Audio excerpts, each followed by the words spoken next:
Free like the sky, we rise so high. Love will lift us, never fall. Free like the sky, no more goodbye. In the night we hear the call.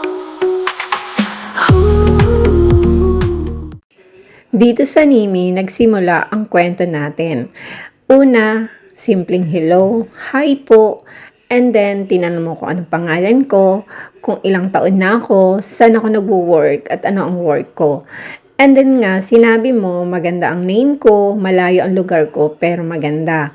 And sinend mo sa akin yung Facebook mo, pero hindi pa rin kita ina-add kasi I'm not interested pa eh. And then nagpapadala ka ng pictures sa akin, every morning nagchat-chat ka sa akin.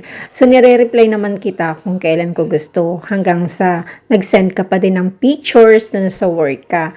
And then sabi ko sa'yo, i-add mo ako sa Facebook dahil mas maganda doon and madaling mag-reply sa mga message mo. Pero hindi mo pa rin ako ina-add, napakatyaga mo pa rin dahil everyday nagsasend ka pa rin ng message dito sa Nimi. And sa huli nga, ayun, hiningi mo na yung Facebook ko at binigay ko naman sa'yo. Dahil nga din na kita nire-reply sa mga message mo. Kaya sabi mo sa akin, i-add na din kita sa Facebook and Messenger mo. Binigay ko na din yung YouTube channel ko para i-subscribe mo ako. At yung isang page ko sa Facebook para sa business ko. At doon na nga nagsimula ang lahat. Gusto mo, palagi mo na akong kausap and nagre-request ka pa talaga dapat video call. Pasensya ka na din dahil nung time na yon ay suplada ako. Pero game ka at mas gusto mo suplada ang dating dahil alam mong at naniniwala ka na mapagmahal ang isang suplada. Chin pa nga tawag mo sa akin at Ali naman ang tawag ko sa'yo. Pinakilala mo na din ang pamilya mo sa akin pero sabi ko nga kailangan ko ng sinumar mo. At hindi ka naman nagdalawang isip, hinanap mo pa talaga sa baol para may mapatunayan ka lang. At sabi mo, kapag pinakita mo na yung sinumar mo sa akin, ay tayo na. Pero sabi ko, hindi pa ako handa dahil sa pinagdaanan ko.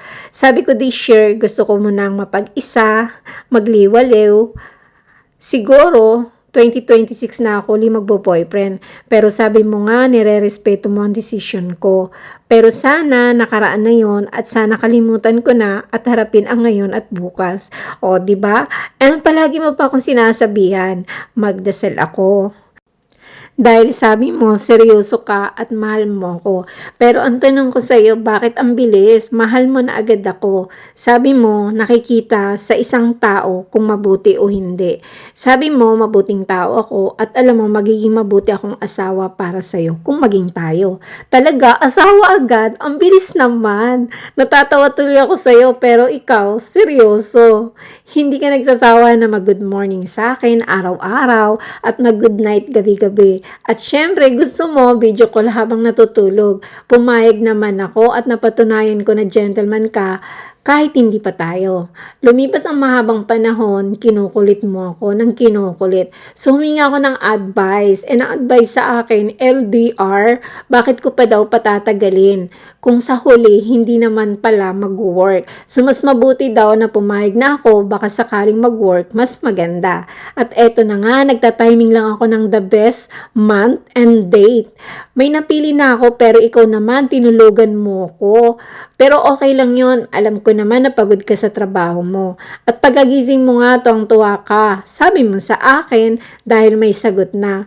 Ang laking pasasalamat mo sa akin dahil hindi kita binigo. Sabi ko naman, thank you din dahil minahal mo ako kung ano ako. At ang the best pa doon, nakausap mo na ang nanay ko. Kahit hindi pa fixed ang lahat, pero alam ko okay sa kanya. Meron ka ng kakampi, si Inday. Happy Mansari Pangga, I hope na hindi ka magbago. Kung magbago ka man, ay yun yung mas the best pa sa nakilala kita.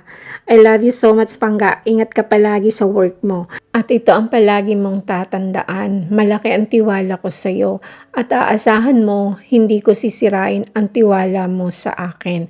Palagi mo ang sinasabi na ipinagdarasal mo kung ano yun tayo.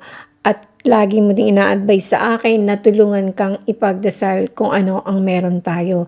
Dahil kung magkaroon man tayo ng problema, walang imposible para kay God. Marami pa sana akong gustong ikwento tungkol sa mga happy story natin.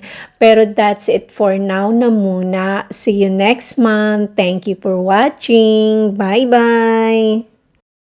You got me up in that. Keep bleeding, I keep bleeding. Love.